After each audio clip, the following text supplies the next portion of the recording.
exactly. Now you can actually sit and look at it, stand there, go, oh, look at the detail. We have the producer of the upcoming film Killer Rental, James McKinnon here. He's going to show you a little preview. Plus, a character from the film. Here we go. James McKinnon. Hey guys, I'll see you later. I'm around you a lot.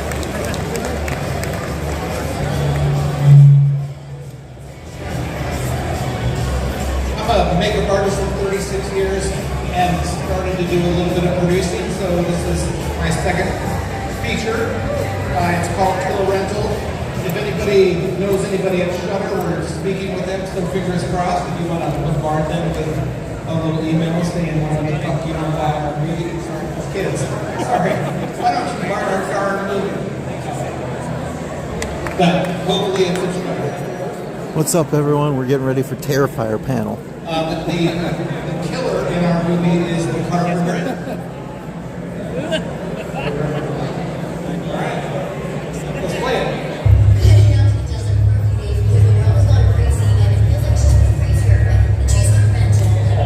We do on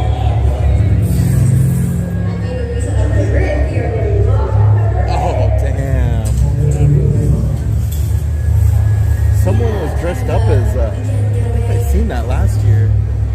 Yeah, there was a big Insidious guy right here.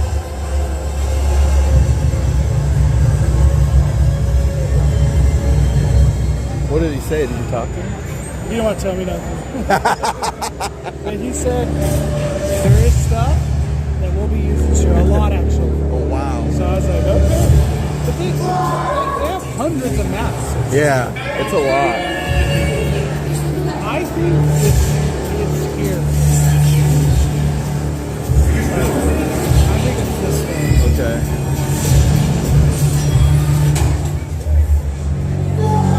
Huh. I think that was Monstros.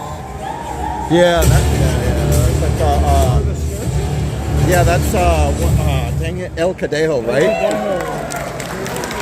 Hey, Rainbow, how's it going?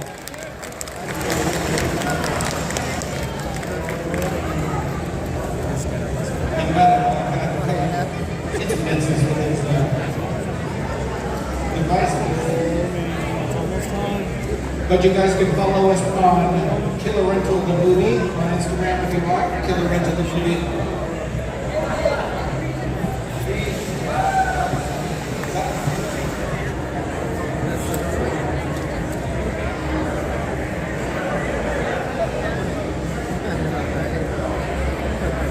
I was watching it.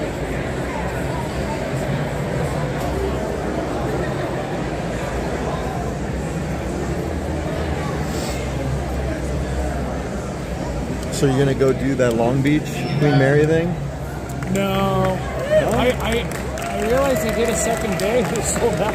I know. I was like, oh, because that's what I was telling Junior. I was like, if they would have done 2 days, that would have been perfect. And then when I realized they did a second day, because it was out of nowhere, sold out. Yeah.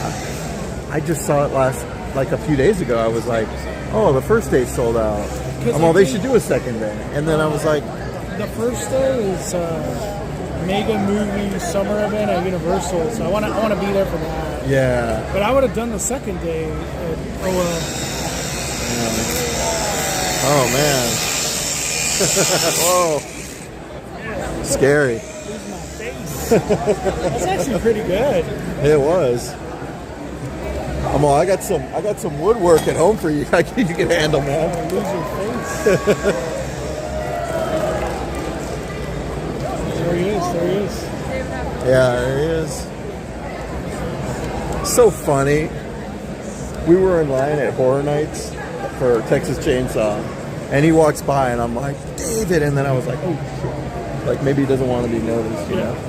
He comes right. Blow my cover. Yeah, I think I said Art first, and then I was like, David. And he comes right over, and like he takes pictures with the people next to us, and then he takes pictures with me and Junior, and then he takes off, right? The people behind us are all, who was that?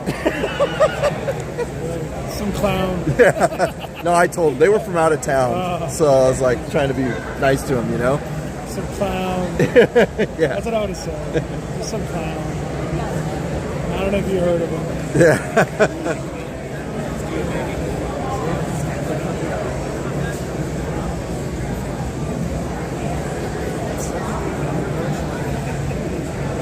You didn't even realize it was hot. It's cold in here. I know.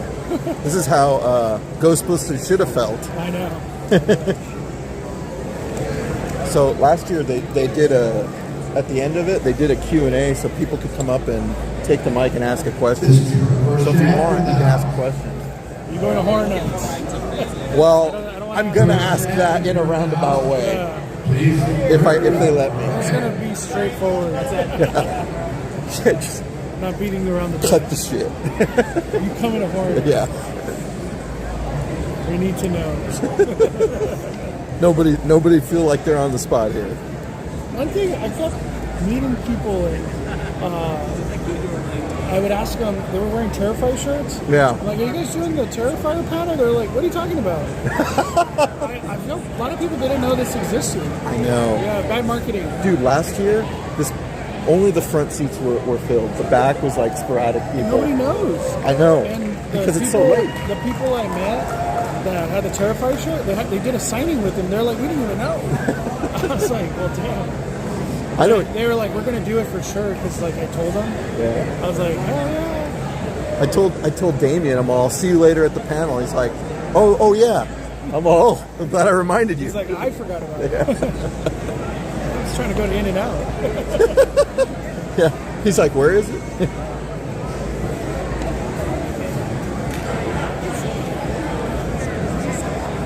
What's up, everybody?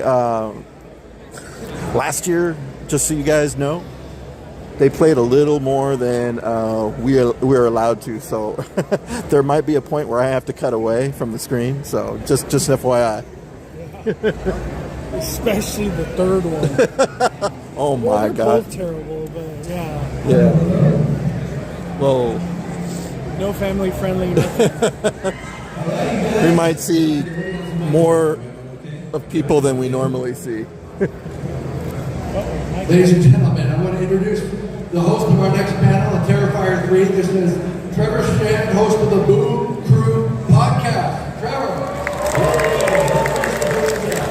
It's awesome to be here. Hope you're having an awesome night tonight. And What up, Junior? I got Mondo next to my me. name's Trevor, co-host of the Boom Crew podcast. It's Bloody Disgusting's interview podcast. We've got No, the Yankees. Junior said the Yankees lost. a filmmaker and special effects genius, gave a character he created named Art the Clown his very own full-length feature, shot for under 50 grand. He gave birth to a legend. Damn. He's become horror's most infamous. It's all about that bullpen, man. Crowdfunding campaign. Its sequel, Terrifier 2, made history. Turned from being a limited-run special engagement theatrical release to a worldwide phenomenon. It was the movie they dared to see in theaters, with reports of people passing out and vomiting in their seats. Screenings were extended, bringing in over $15 million. 2 home runs today. Shohei the money. Judge had a home run too, dude. He doesn't have stand behind him though right now. He's screwed. Gore and vindication with a big old beating bloody heart. It immediately topped the box office with an opening scene so insane. Not only do we see more fainting and more vomiting in the theaters, but the thing was banned in over 18 countries. Damn. Over $90 million worldwide, making it the highest grossing unrated film of all time. Ladies and gentlemen, let's roll the trailer for Terrifier 3. Oh, okay, guys. We might have to cut away. We'll see how far we can go.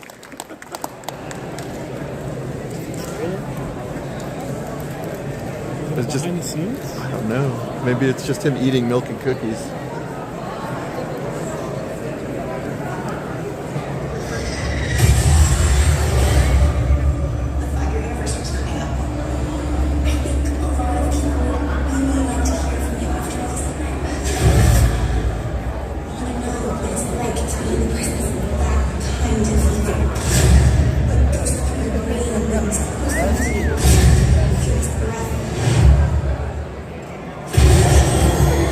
Okay. Can't show that.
himself, David Howard Thornton.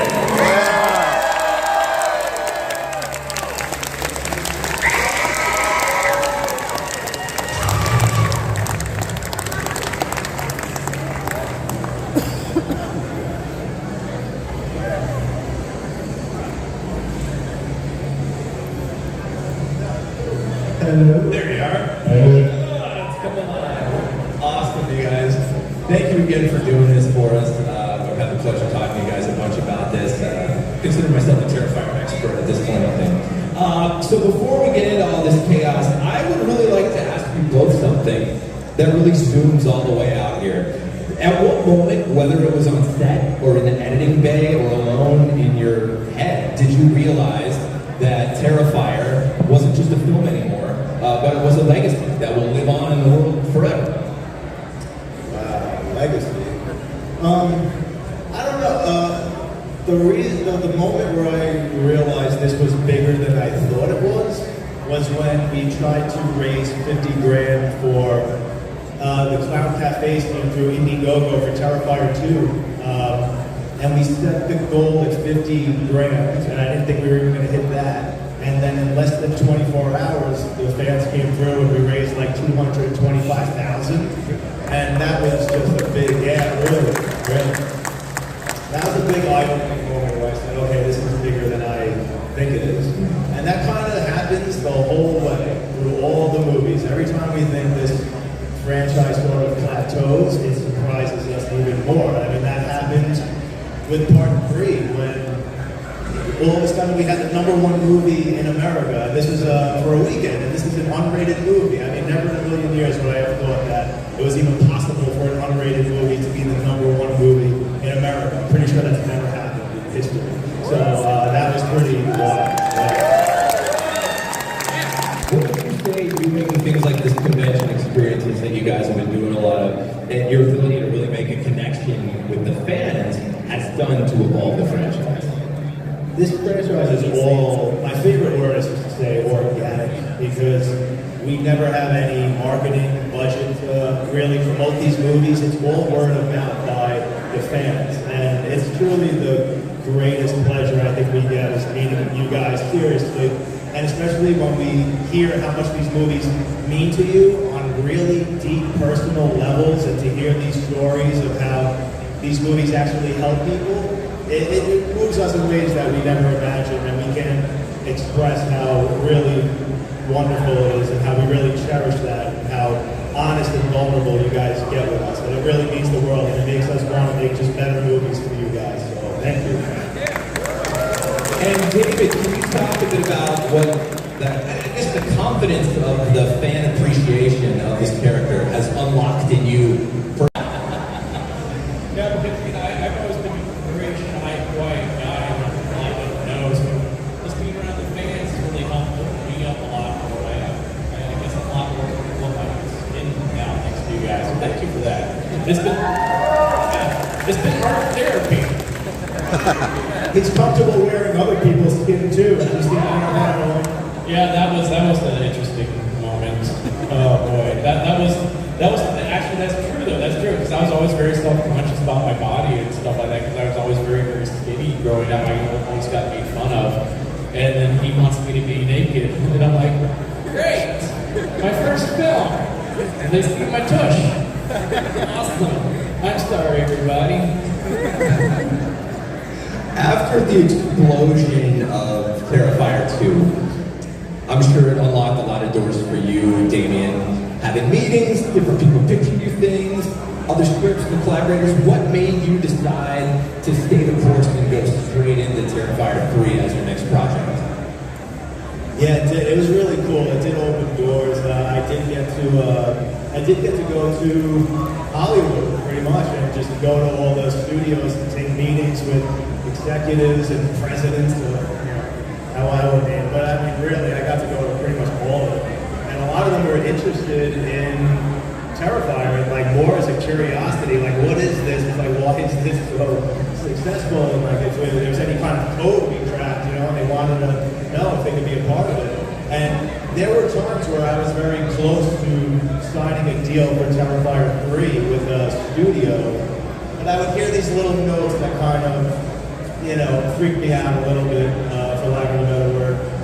Just like, we don't really want to call it Terrifier 3 because not enough people know about it, so why don't we just rebrand it and call it Terrifier again? And of course, we know it has to be rated R. You can't go unrated, so these big kill scenes, you're going to have to pull back a little bit.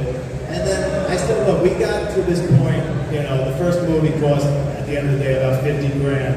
The second movie cost about a little over 300,000, I think. So I was like, there's no reason to turn this into a $10 million, $20 million Hollywood movie. I might as well just keep doing it the way it's been made and just the way you guys would just appreciate it in this production. It was actually pretty simple decision at the end of the day to just keep making it the way it was made.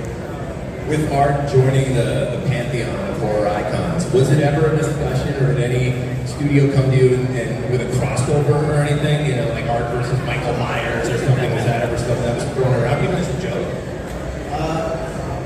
Something interesting has been thrown my way, but I can't say what it is. But it is something cool with a really cool IP. And I've become friendly with the filmmaker, and who knows, something down the line, you know. Who knows what's going to happen in 20 years, right? Sam Raimi. Well, talking about the future, I mean, looking back at Terrifier 2, it felt like that was the moment art stopped being a slasher villain and became a mythological figure. At what point during the creation of art did you first realize he commanded a trajectory beyond just kills, that he had a purpose, not just a persona? Well, even going back to the short films, especially the second short film, Terrifier, he was pretty much instantly supernatural. He was sort of teleporting around and doing all the, you know, rules. But once I decided to bring art back from the dead at the end of Terrifier, I said, all right, now he's supernatural, because ultimately almost all your classic villains or slashers become supernatural at some point. But the filmmakers sort of gloss over that element, and they don't really dive into it and explore it. It just sort of becomes the traditional trope of what the boogeyman is or does. Like, they just become supernatural. You're not really supposed to ask too many questions or dive into, well, what is that evil entity that's either resurrecting them or driving them? So I really wanted to dive into that element more than anything and make the evil character in and of itself. So that became exciting, and I knew that, you know, at some point you really have to give this character a backstory. I'm sure you've all heard now that I'm going to reveal his backstory now in part 4. We're going to get that. I know a lot of people, some people are nervous, right? Because that could destroy the character if you do that, if you don't do that the right way. And I love the ambiguity of Art the Clown. I think that is so important to why he works. So I just want you to know that I believe that there is a way to sort of have your cake and eat it too when it comes to delivering his backstory that's not going to fuck up the other movies, right? So just rest easy. Do you have a conclusion in mind for art, or is the fact that he doesn't have a conclusion what gives him so much power? I don't want to say whether or not there's a conclusion for art, but there is once I wrote Terrifier 2, I knew a conclusion, a definitive conclusion to this franchise. Let's put it that way. Yeah, I know, like, I knew exactly, like, to the shot, pretty much how this was going to end. Well, and it will be part 4. Yeah, it'll be part 4. All right, well, David, with your portrayal of art, without spoiling anything that you may know or may not know, how have you evolved the way you perform him as the character's own lore and mythos has expanded, especially going into 3? Well, I kind of look at him constantly evolving because, you know, starting with part 1, he was human, and he's resurrected at the end of that. So it's like, oh, he's a lot more confident, cocky. So it's like, yeah, I came back from the dead. Take that, Jesus. You know? Yes, I came back twice. So there you go. But so I was like, okay, going into part 2, it's going to be a lot more cocky and arrogant. It's going to be a lot more reckless with ways to it because he doesn't think he can be defeated. Then he comes up against this adversary that also can't hurt him. And so that kind of sets him back on his heels a little bit, you know, chops off his head. Spoiler.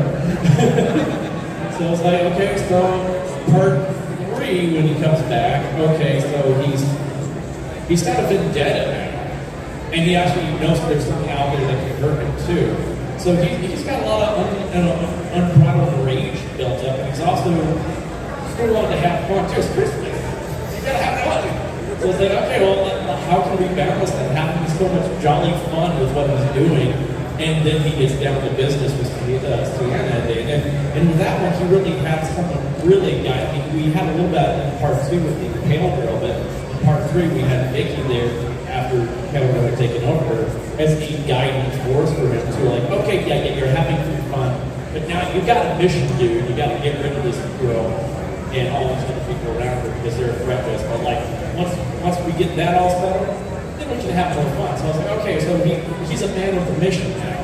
But then I love how in the part 3, that's like when he gave me the script for part 3, the one part I was like, whatever you do not change this ending. Because I loved how it ended with both Sienna and Art losing their powers and getting back to square one. And so that's really set Art back in the whole way. So I'm excited to see where we can take Art going forward in part 4.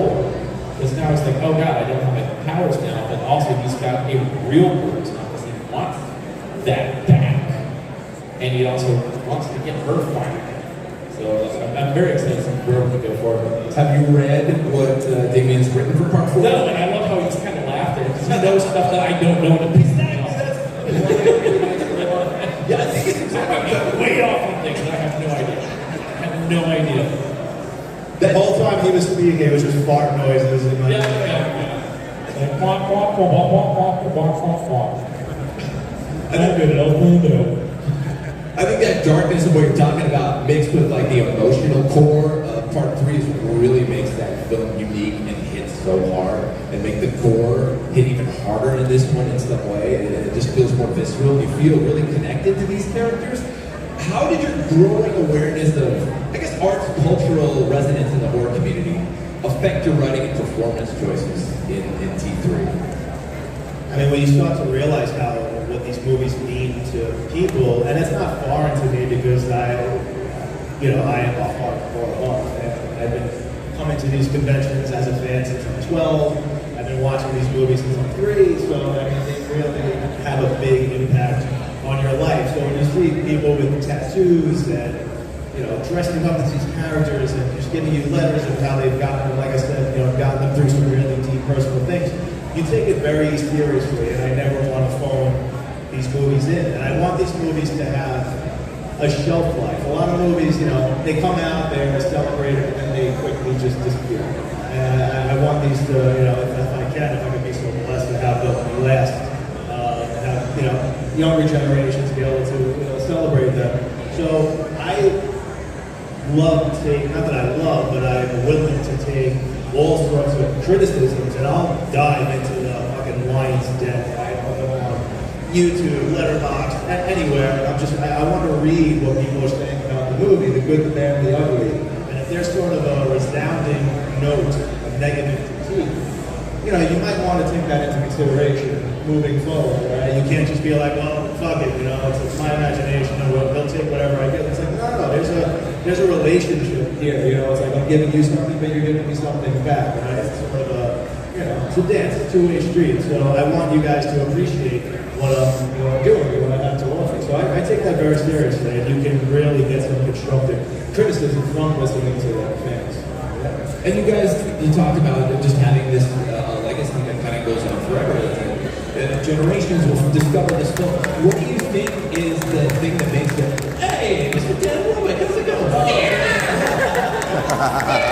Hey, you're smoking dead.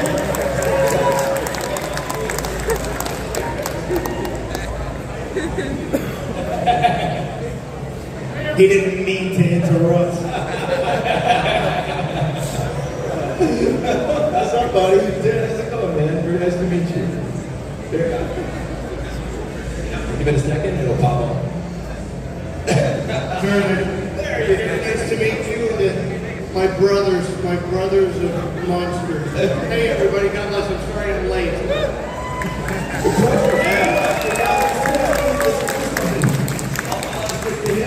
I was about to ask him to Damien, but as a horror fan yourself, okay? Yes. What do you think it is about the Terrifier franchise that gives it that longevity? It's going to be a film franchise that people will discover generation to generation. What makes it so different? Well, I think that Damien was smart enough to keep a great actor silent, because we remember the great silent actors for 100 years, and I think that's what you've done, and you've got the perfect actor to play it.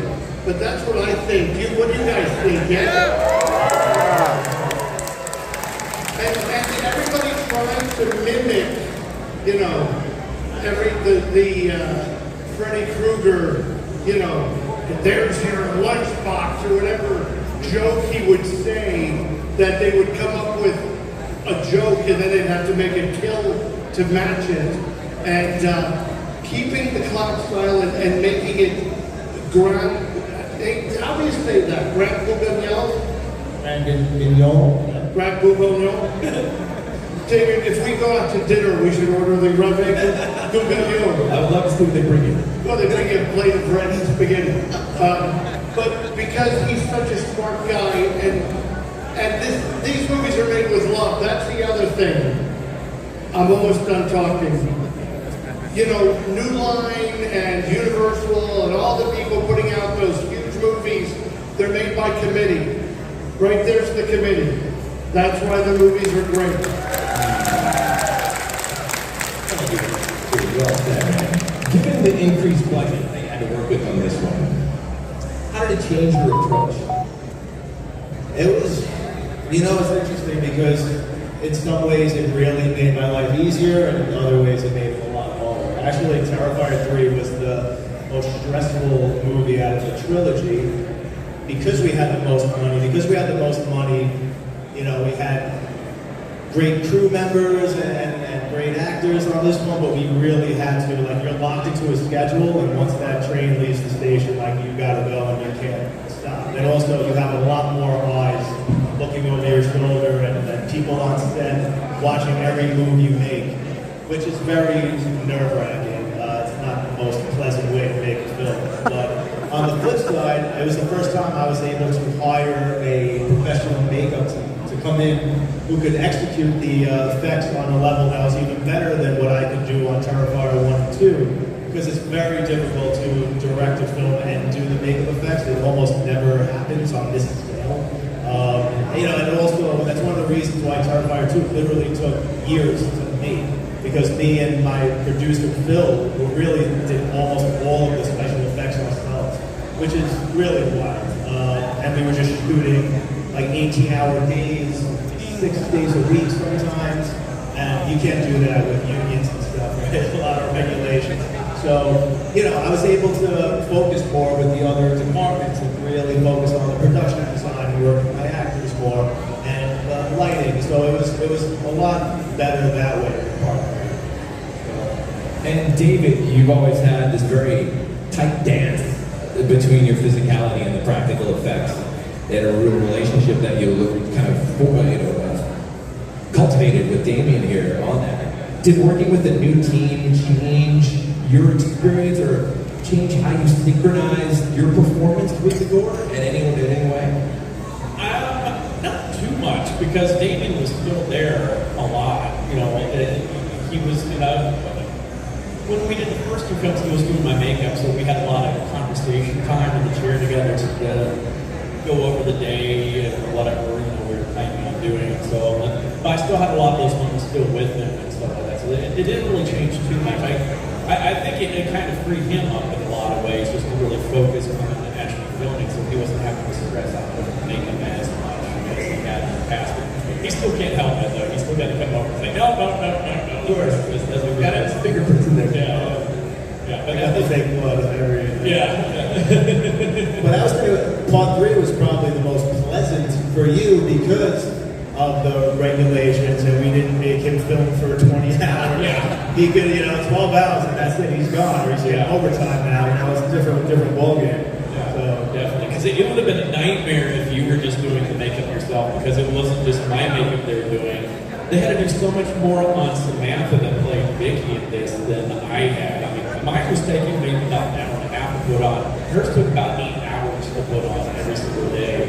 So that would have been a nightmare logistically for him to have to do. It was just like, no. So I was very grateful we actually had a competent makeup team from Tinsley helping out with us. So it really helped ease a lot of the stress and helped it flow a lot better.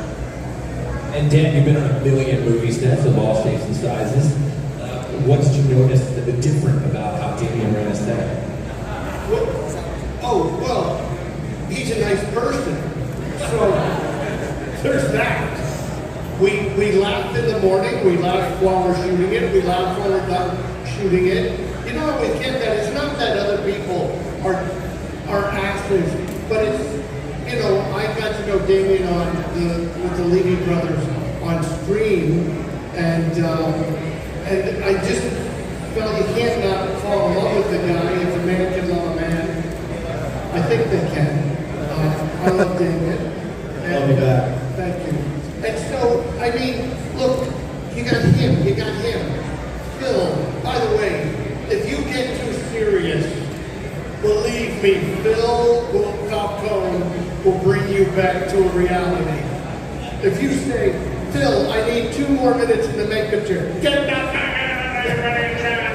you're not much that makeup cost, get that. So, you know, hopefully this isn't being live streamed. Because he might be in the law, I'm not sure. I don't know where the money comes from. We, you know, we're friends making a movie, and that's different than anything. And I wish that you guys could all come and see what it's really like. Because you'd be like, hey, take this a little more seriously. Because we take it seriously.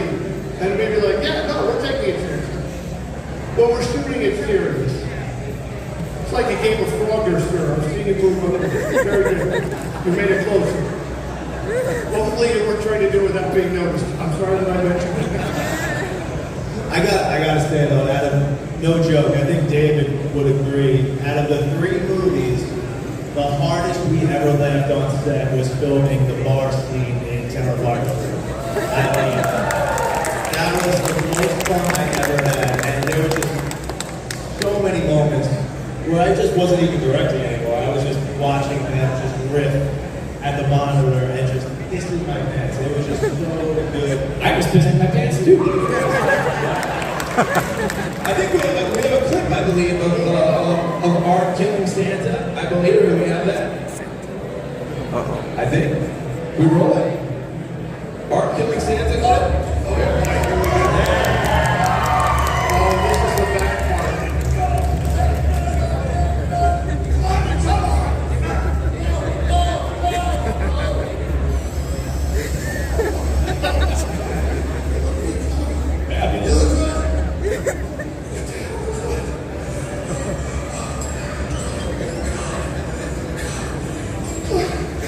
I've only seen this in the mirror.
Not many. I think we have two heads, maybe like. Yeah, you have 2 heads and 2 hands and 2 legs, and That's it.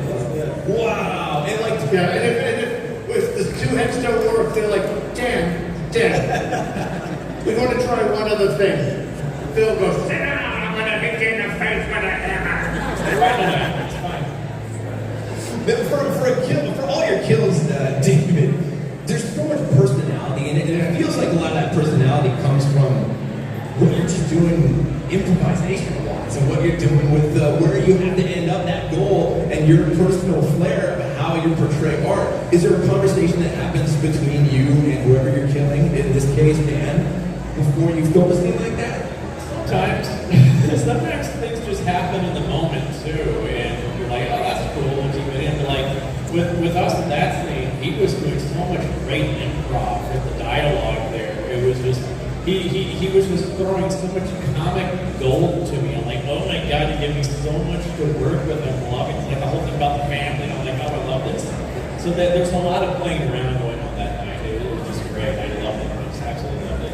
I thought that was his best performance facially in the movie. That scene and in the mall with the children. I remember going up to him and just being like, dude, this is like, you're in the zone right now. This is magic. I'm seeing it here. Sometimes you just really feel it. And as the most expressive and animated he's been, sometimes it sucks because he does so many good things and that you have to choose. It just comes down to like your subjective taste when you're in the editing room. It's like, do I like that expression better or that expression? And it's like Sophie's choice. You gotta leave one on the cutting room floor and you hope you made the right decision. So, but yeah, I mean, art's the most expressive in part 3, I think, for sure. Most nuances come through from you guys. What was for you going toe-to-toe against David in that scene and improvising against an actor who's not saying anything but just with his facial muscles and the things he was doing? How did that empower your improv? Well, we also had Clint Howard. Yeah. I've got it to me. I'll forget. Like Clint, well, no matter what we did, there was then this other person who was like, I will insert myself into the scene. And he was so perfect. So I've seen the movies and have known David around the conventions.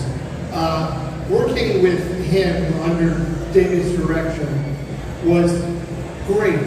And it was like, remember we worked on like, you know, the slow burn toward each other, the piss on the, like the realization that it's like you're peeing. And it could just be like you're peeing, it had to be like, you wouldn't be peeing on me, would you? Can I tell us just a silly thing? I have a friend, you guys, I'm going to tell some of you this at the table, who's a cop. And the cop, my best friend John Lamont, who was on the set, remember the last night, he didn't see the scene in the bar until the killing. And he said, hey Dan, when they're doing a movie like that, and they make it look like he's spitting on your face, he goes, now how do they do that? And I said, he spit in my face. And the lot of us like, whoa, God, oh, God. And we did a few good spits, a few good. I love the one take that we did, where I was gutted and spit, and you're in the middle of your dialogue, and this time you don't have to spit in my face cloudy, blah, blah, blah. He just kept going, like, I almost spit there because I was laughing. I was like, they gave us 3 days to shoot that sequence, which in Terrifier 2 would have been 3 hours. Dan, we got to get you in, we got to get you out, we got to do the kill. So, and Christian Tinsley and his crew, I mean, great contributions.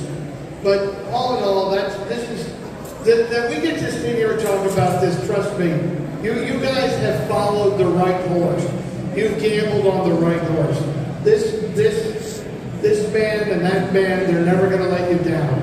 I will be playing my brother in the next film. I haven't figured out. I know what you're all going to write, you know, more Santa, I don't know. Maybe he's in hell. I don't know. We've opened the doors to the supernatural, and who knows? Anything can happen. Anything can happen. I always joke, there's no actor, David knows this, no actor in the Screen Actors Guild who couldn't, like, convincingly convince someone that he could play his own brother. My brother looks just like me. I'll shave the mustache.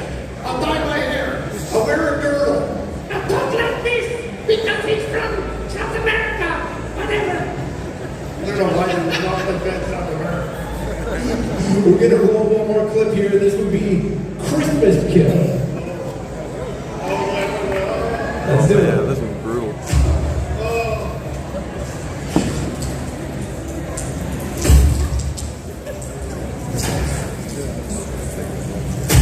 By the way, the sound effects are brilliant. So good. So good.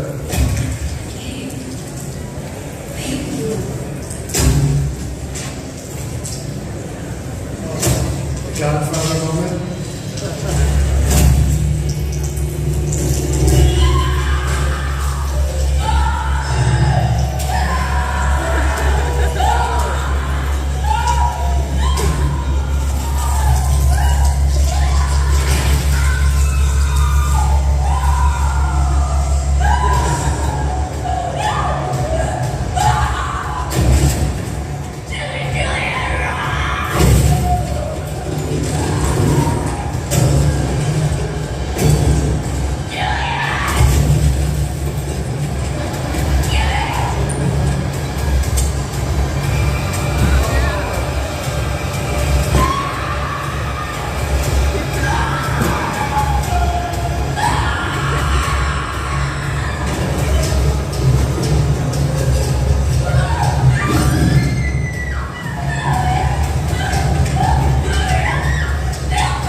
Terrifier film is everything, right? It's the tone setter, it's the promise to the audience of what they're about to see. How much time and how important was getting that opening scene just right? Super important. That was a big fight I had with Phil one day. Really? Yeah, on set, like telling him we absolutely need 2 more days to shoot this scene to do all the effects properly, because they take forever. As you know, 99% of the stuff we do is practical, which means you build it physically. It's all rubber, it's all props and blood pumps. And it can take 2 hours, 3 hours just to chop off an arm. And if that goes wrong, you have to reset the arm, and that can take another hour and a half before you know your day's over. And like these scenes consist of sometimes 8 gags. So you can't just cram these into, one day and shoot the scene as well. So, but I knew setting the tone for this one, especially, I knew this was going to be Christmas. There was already rumors just based on the teaser that, oh my God, they're going to kill kids now in this movie, and there was all kinds of controversy. Are they really going to kill kids? Are they going to kill kids the way we killed Allie in the bedroom scene in Terrifier 2? And I didn't want to do that. Of course we were going to kill kids. Right? I didn't like it. It was a black. Because it's... literally. It's genuine to Art's character. There's no way, right? When I'm writing and I, get to a scene like that, and I have a moral, the morals kick in, and I'll say, should I do this? Would he do this? Is this too far? And then Art will say, you pussy, this is exactly what I would do. And that's what happens. And this is a child's holiday. He's going to take total advantage of that. So I really wanted to set the tone. But that being said, I thought that there was a way to kind of subvert expectations where we're known for being excessive and showing everything, and I wanted to say, could we kill a kid now, but you don't see anything, and you just hear it, and could that be as effective as if we did show everything? And that's one of my favorite moments in the movie, is just hearing the kid get murdered and not seeing anything. So that was important to set that up, show that we're not afraid to kill kids, but not go too far over the line, but then deliver what you expect and want to see when he starts killing the parents. So it's kind of another way of having your cake and eating it too. And just big shout out to Christy Fox, who plays the mother in the beginning of that. She really set the tone for what's to come in that movie. And you know, Phil had, he goes, I need 2 more days. Phil goes, look, Damien, I get you some dead bodies. I don't want you to ask me where they come from. We can just chop up these dead bodies. Don't ask me where they come from somewhere. Doesn't matter. We'll just chop up real dead bodies. Nobody's gonna know. Fell off a truck. Yeah, they fell off a truck. Dare you. I got a friend. All right, we're getting the wrap notice because they're going to go back to their booth and finish signing. So we're going to post it with a number on it. That's where you're going to go right after this. One more question before you go, and there's a million more I'd love to ask. But art is becoming fully integrated with the Halloween season. It's been growing and growing. It's an incredible feat to create something that's doing it. Anything that we have to look forward to as we get to the fall, as we get to spooky season this year with art and the Terrifier franchise? Oh my God, so many things that I am not at liberty to discuss. My God, is there anything I can say? Just say it. Just say it. Toys that are coming out that we haven't even announced. There's video game things that we haven't even announced. There's something really cool that we haven't announced. But there's so much stuff. Like, I can't even keep up with half the things that are coming. So you're going to be swimming in Terrifier world for the next few hours. By the way, I'm going to beat you to all those dolls. I'll be buying them for my own collection. I just want to, it's important that we do a commercial. So they've moved, I'm not with my friends. I'm down the hall to the left. Like on your way to Starbucks, that's where I am. But David and I are putting on the Santa costumes tomorrow. Yeah! And I know you guys have sold out your thing, but there's still availability for the Santa, Terrifier Santa photo op. It'd be a great Christmas card. No one's gonna know where you got it. That's my commercial. God bless you all. Thank you guys. Thank you guys all so very much. Thank you. All right, ladies and gentlemen, that's a wrap for Friday night in the theater. We're back here tomorrow, 12 noon, with Julian Stone and his tribute to Bride of Frankenstein 90th anniversary. So I don't know what that means. And we have 5 presentations happening until 5 p.m. I think that's a fair assessment. Thank you, Danny, David, Damien, and Trevor. Oh, that's cool. Bungee cord. I can throw it at people and come back. Oh, man. Go talk to him. I don't know what the hell we're going to say. Let's go hit him up.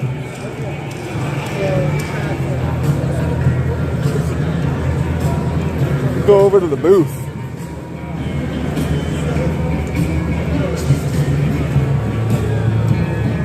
That is if they let us. I was like, just say it. I know. Just fucking say it.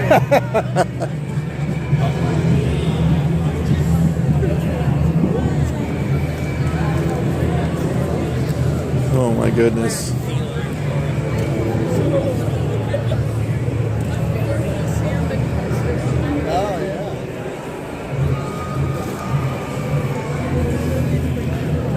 Whew. It's packed coming out of here, but at least it's cool.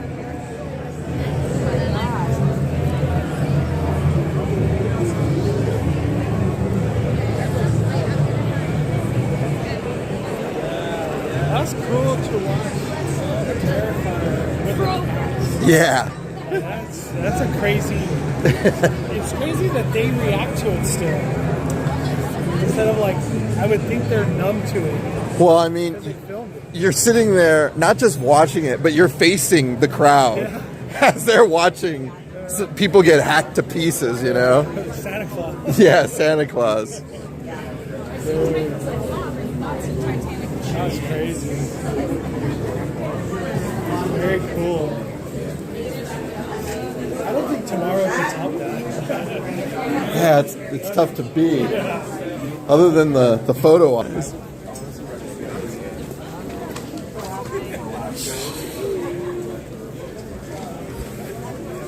It's crazy because for them it's like, all right, go back to signing shit.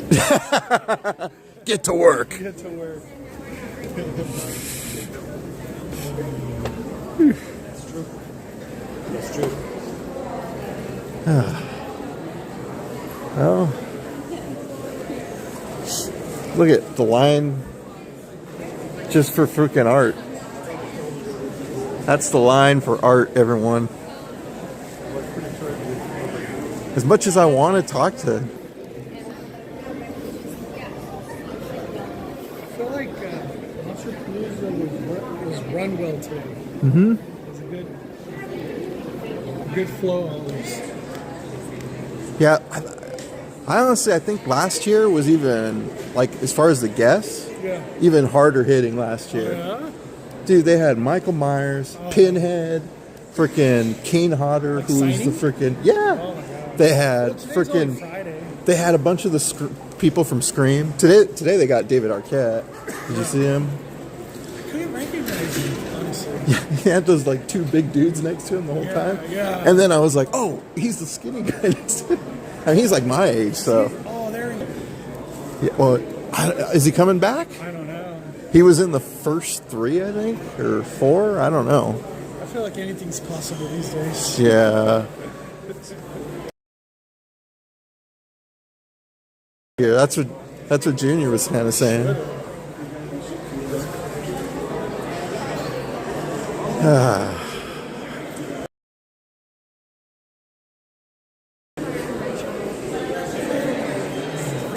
How was that?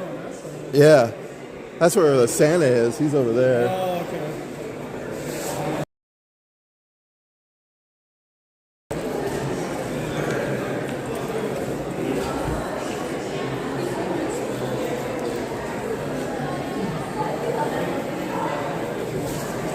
All right, I'll ask him.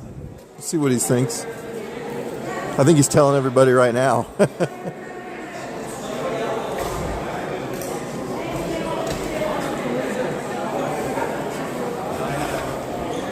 Yeah, Monsterpalooza for me, just mad energy. Like with so many people here, the enthusiasm's really high, and there's so much to do with all the booths. Some of the best autographs. Had really good interaction with Damien Leone from Terrifier, the creator, and also with Daniel Roebuck, the Santa in Terrifier. We talked for a little while. He was showing me all these figures he's got. He actually has this mask. He brought it on stage. I don't know if you guys saw, but he had it on stage with him. But it was this the beard part of the Santa mask and the skin. It was pretty cool. Who, Mondo? I'm not sure. Maybe. I'll ask him.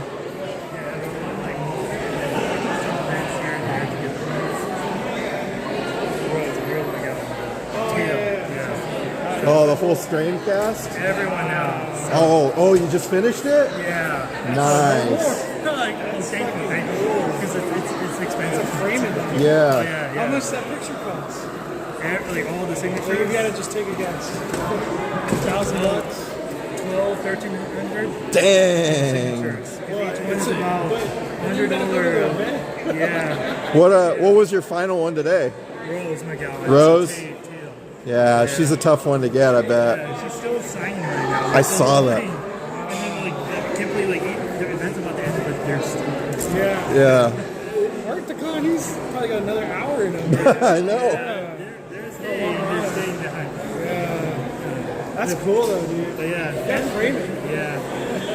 speaking of which, FanFest Nights was a huge success. Like, even my videos Better come back. We had a blast. blowing up to 60,000 views. Wow, that's pretty good. Video is blowing up to 60,000. Nice. So it's becoming like one of the most viewed Back to the Future moments of all. 60, yeah, almost 58. I think I just like pumped it out to Facebook and then Reddit, and it just like so nice. Were you there like opening night for it, or? Ah, yeah. I still have to post mine. I just haven't had a chance. I remember I was with you with Marty, and then he was like, "Oh, you ready?" Have a good night, man. Take care.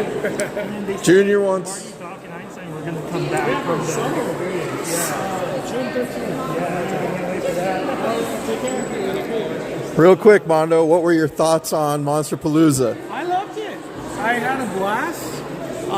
To me, I really enjoyed the museum the best. Yeah, That was for me. I need to go do I that. like seeing art, and there's so much art in there. Yeah, Seeing Art the Clown, Damien in person, it's just crazy. Seeing the movie while watching them was cool. That was cool. yeah, Doesn't get better than that. totally. Good, man. Thanks, Mondo. It's good. Well, there you go. In a nutshell, that's what Mondo says. That's kind of how I feel too. A lot of excitement here. It's a little bit hot. It's a little bit humid today. We're hoping it cools down for tomorrow. But had a blast. Even if it was only 3 hours a day, had a blast. We'll be back tomorrow for sure. Crazy to see the movie. And they were like, yeah, that's crazy. Well, nice to meet you, man. For sure. Have fun. You too. They want to know if you're live streaming tomorrow. I don't know. Okay. We'll see. Okay. I'm going golfing tomorrow. So Oh, nice. I don't know. I might come back. We'll see. I don't know. Oh, I okay. could come back. Yeah, you're official. You'll be back. This is great.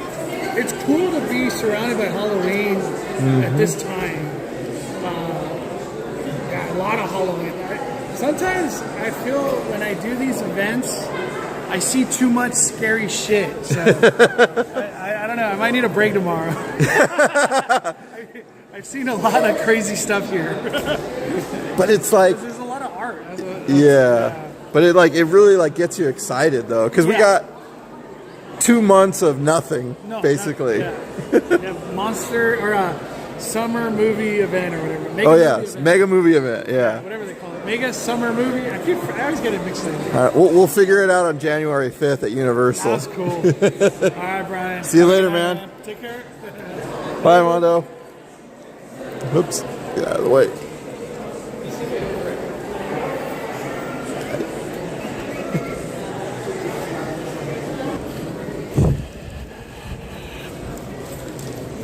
Before they give us the boot.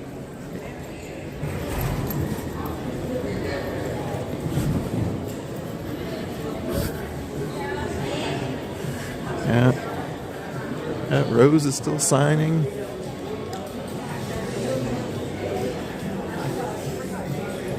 David's still signing. I wish I'd had my vinyl. I just have him sign it right now. It was so packed nobody could get in his line. They actually had to cut it off, which was kind of sad for me. But I'll be back tomorrow. We'll take care of it tomorrow. And then tomorrow, I'm actually going to get to do a photo op. Junior and I, and Art the Clown, and Damien. With Art in the Santa suit and makeup. So that should be exciting.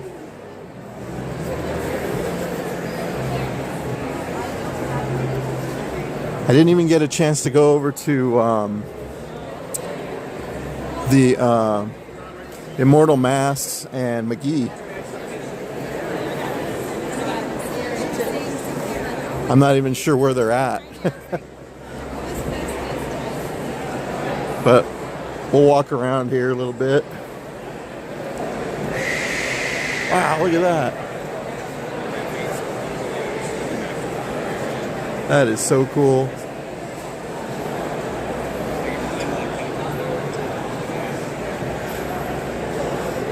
Here we go. Here's McGee.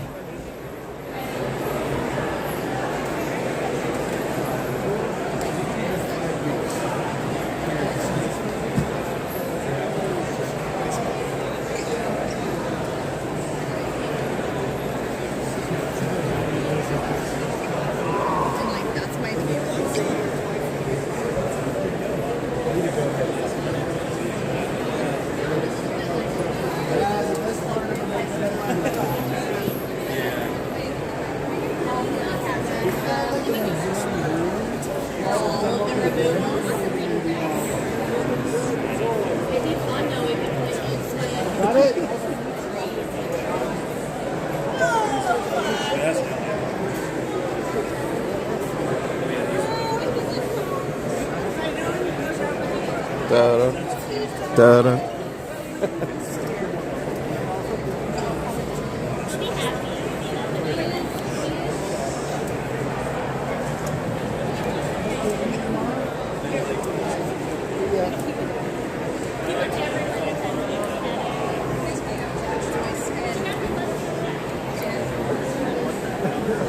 This is what you said, dude?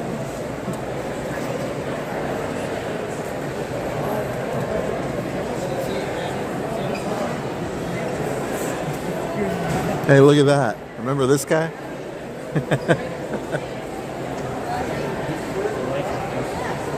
And then this guy, remember the monkey?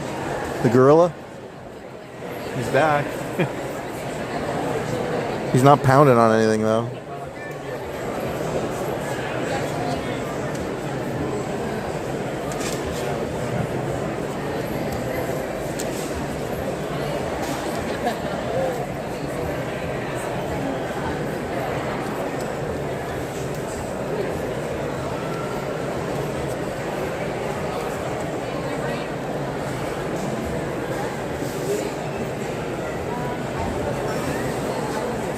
Look.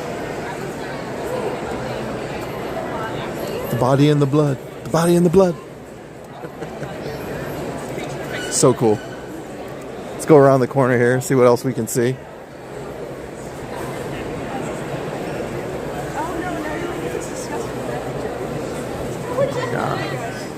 Yeah, my. Oh, sorry. This way.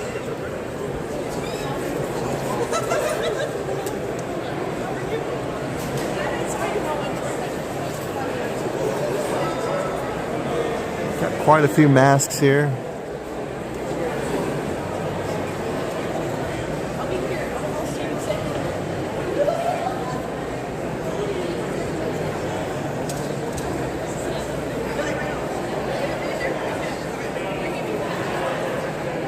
Which one do you think will be at Horror Nights next year?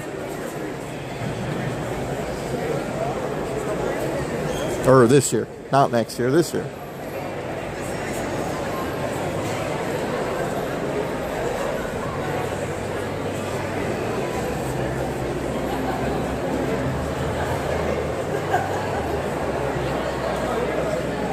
Here's some old friends. Check this out. Junior, here's your guys, man. These are the guys who kicked your ass last year.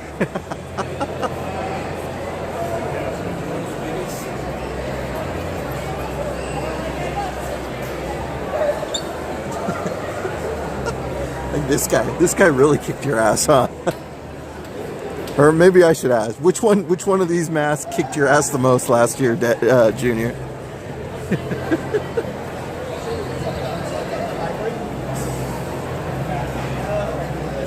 I've got this one. And I've got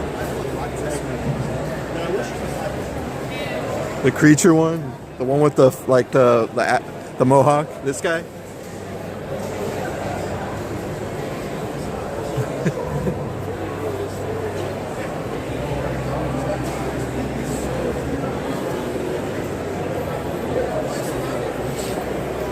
Let's see what else they got. Oh, there, guys. I don't know. I looked at one.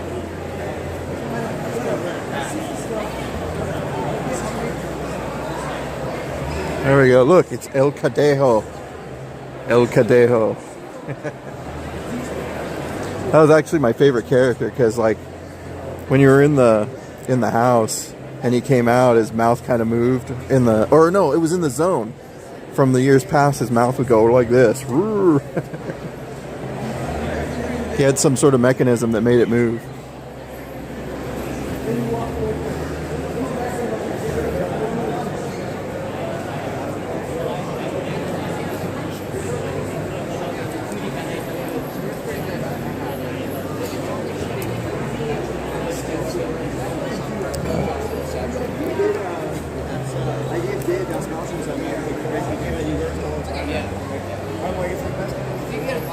Look at that one, that's killer.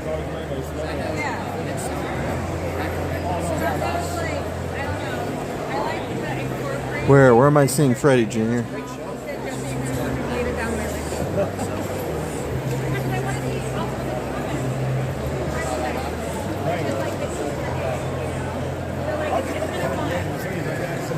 I like this scarecrow mask right here.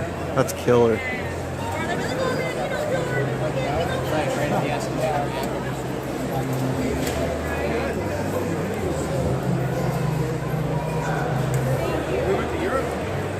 These look like the Twilight Zone masks. If you ever remember the Twilight Zone, kind of reminds me of one of the episodes where they have to put these faces on.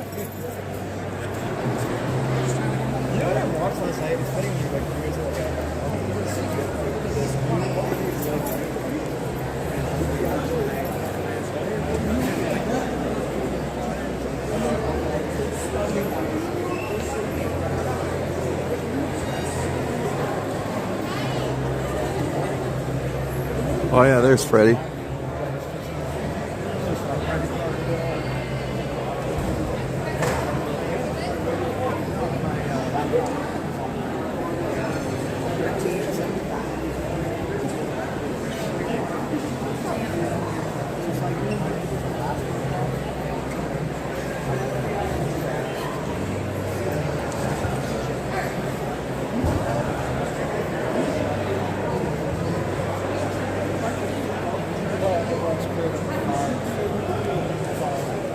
Yeah, Mondo thinks that it's going to be something over here. Look, there's a Grinch too. I'm trying to remember where he said. I think he said over here. Something on this wall. Or maybe I'm way off.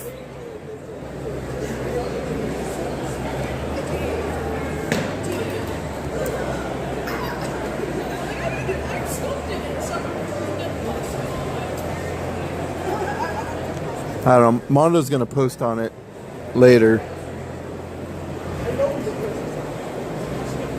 But he definitely said like a certain area he thought it would be. Look, there's our buddy the Grinch.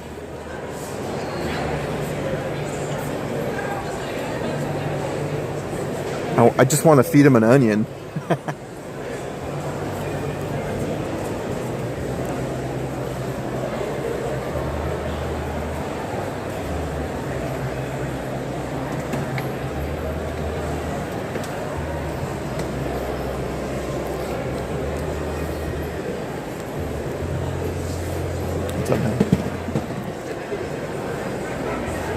Dude, look at this one. Look at that thing. That's fucking cool.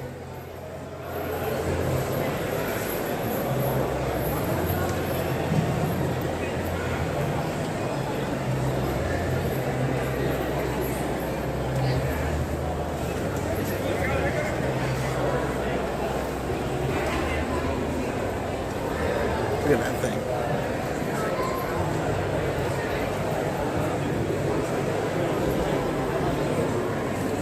This guy had the brain. Look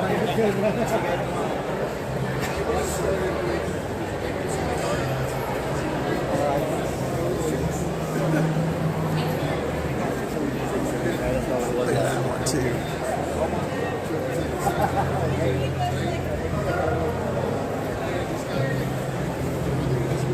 So good.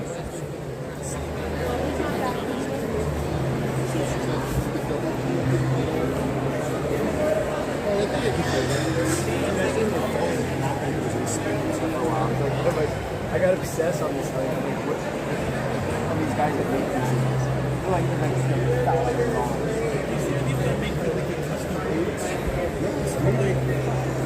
Like some of them are so fucking ugly that they're awesome. Okay.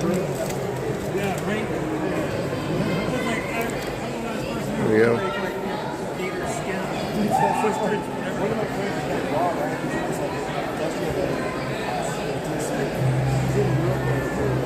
In case you're wondering and you need a mask, these guys have some definitely good ones. I want to talk to them, but kind of on a live, so I can't really like ask the questions I really want to ask. But anyways, we'll be back tomorrow. We'll come by and hopefully talk to these guys.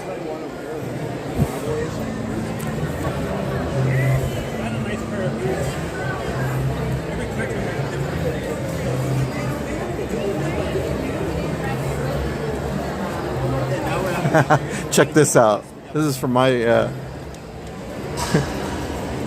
you'll be living in a van down by the river. Yeah, we gotta wake up early, Junior. You'll have fun. Let me tell you something. You'll have fun living in a van down by the river when you're living in a van down by the river.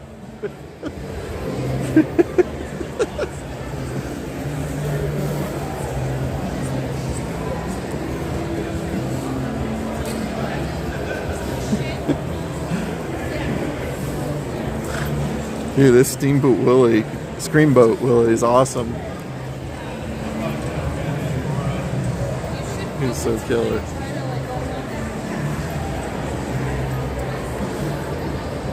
Look at, just randomly you're throwing your recyclables away, and then this. That's what they need at Horror Nights, man. You're putting your stuff away, and then you gotta get through that first. Good night, Junior. Have a good night. I'll see you tomorrow, man.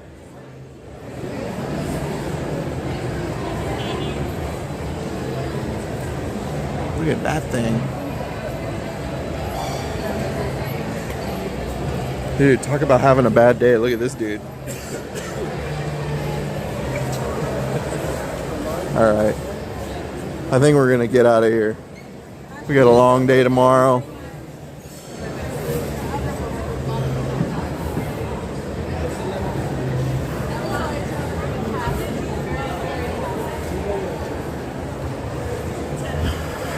Definitely want to get here early tomorrow. Got to take care of business, and we can kind of play. A lot of things I haven't even seen in here today. Yes.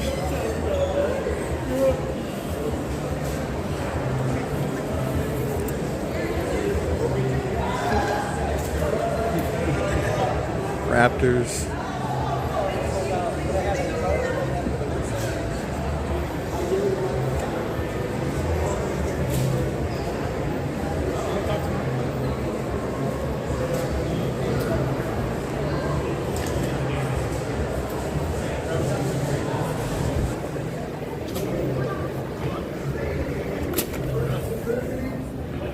Whoa. All right. As you can see, everybody, it's just about cleared out. So, we're heading home.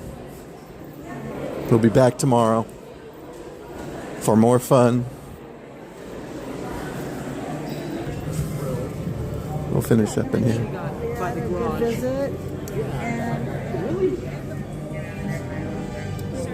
Sorry, the event's closed. Oh, okay. Didn't hear that. Someone should have told me. Oh, sorry.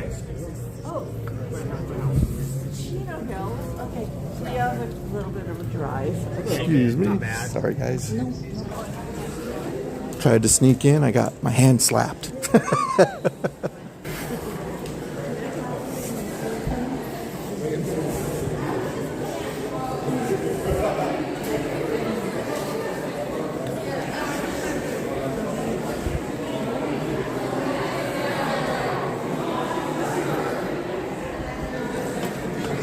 Good night. Well, that's it for tonight here at Monsterpalooza. I used to go to Lollapalooza. Now the biggest palooza is the Monsterpalooza. So anyways, I will see you guys tomorrow, back here for another day of scary things, creepy creeps, and scary monsters. But we'll see you guys tomorrow. I hope you guys have a great night. You sleep tight and don't let the bed bugs bite. But I'll talk to you guys later. See you tomorrow. Good night.